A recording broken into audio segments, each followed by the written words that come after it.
I guess, look, I've been bringing this up for years, and it's been frustrating to say not to say the least. But Tommy Guilfoyle came to me there recently and said we'll put on a joint motion, all 7 of us, and I think that was the way to go. So I want to thank Tommy for showing that initiative. It showed that we're unified on this issue. Today the wording of the motion basically was that we're looking for an underpass or an overbridge. Now, I have spoken to a few of the engineers in recent days, open and frank discussion. They presented the challenges to me. With an underpass, you might have antisocial behaviour. We hate being negative. It's a possibility. Tommy Guilfoyle said it shouldn't be an issue, and I accept that as well. But with the overbridge, it was pointed out in a big way that nowadays you have to allow for active travel for all citizens, which includes wheelchair users. So if you were to put an overbridge to facilitate wheelchair users, the scope or the space is not there at the moment at Clareabbey Roundabout. You're probably talking about a lift like you'd have at a train station, which is then a much more expensive project. Possibly, but I guess with lifts and that's mechanical. You can have breakdowns. So I think for something like this, it would actually be it would have been an overbridge with a slow slope, but then you would need kind of stepped positions for the wheelchair user to take a break as well. So it would take a long stretch of material to achieve that. But that got me thinking, and I started thinking about the main Ennis to Kilrush road. Okay, this was done at construction time of the relief road, that the relief road goes over the Ennis to Kilrush road. So it never impacted on people walking, cycling or driving between Ennis and Kilrush. So why can't we have that between Ennis, our county town, the largest town in Munster, and as I said the last day, Clarecastle, formerly known as Clare, a former capital of Munster, or of Clare, I should say. So I'm thinking, right, and this mightn't be achieved in a day, but let's reach for the stars and look for the traffic to be bridged over the Clareabbey Roundabout. Then you would have your old main road for all the world between Ennis and Clarecastle with local traffic only, safety for all, and I think that what's wrong with reaching for the stars. Mm-hmm. We're talking years down the line in that case. Probably, but you know what? Look, Rome wasn't built in a day, Sean. And I said it there today. Let's accept the proposals that are there at the moment to make it safer. But that doesn't have to be the end goal.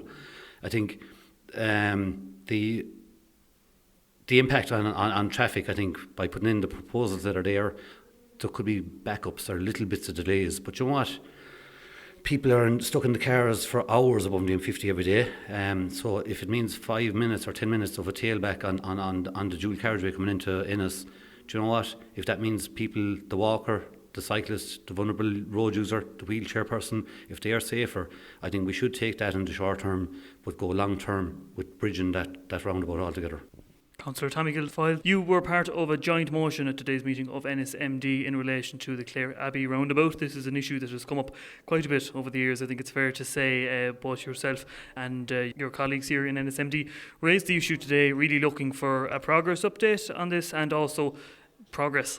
I think it's fair to say also looking for action to be taken on the roundabout. Can you tell us the context for this? We understand that there were some proposals brought to you recently and that's why this came up today.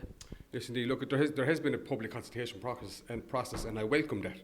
But in the process, then the solutions being put forward were pedestrian crossings off the arms of the roundabout. The roundabout is too big a piece of infrastructure for pedestrian crossings.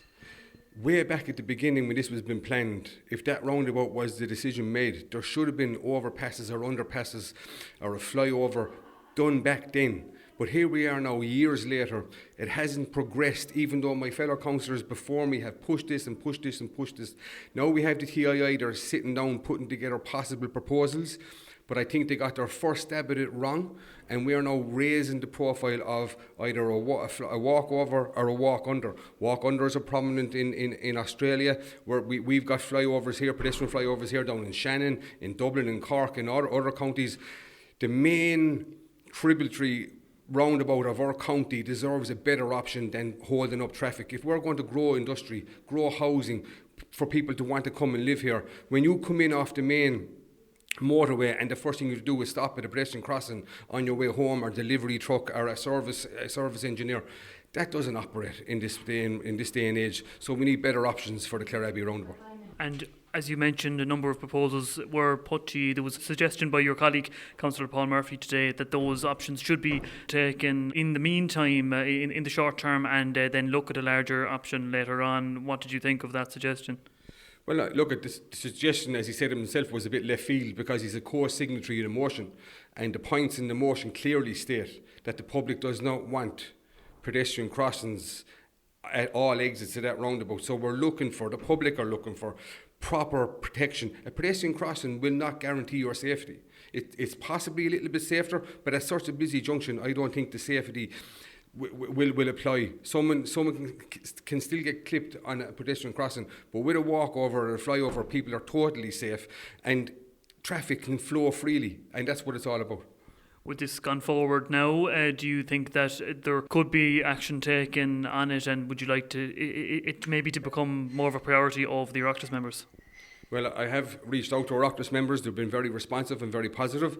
I have to. My fellow councillors in the chamber were very proactive today, and Councillor Pat Daly suggested that we should have a delegation go to the Minister's Office of Transport and push for the funding for this project to happen as per what's required.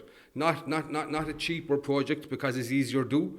We want the correct project at the correct time. That's now. So give us a walk over or a walk under on both sides of the roundabout to ensure freedom of flow from Ennis to Clarecastle and to Clareabbey, and let's move on with this.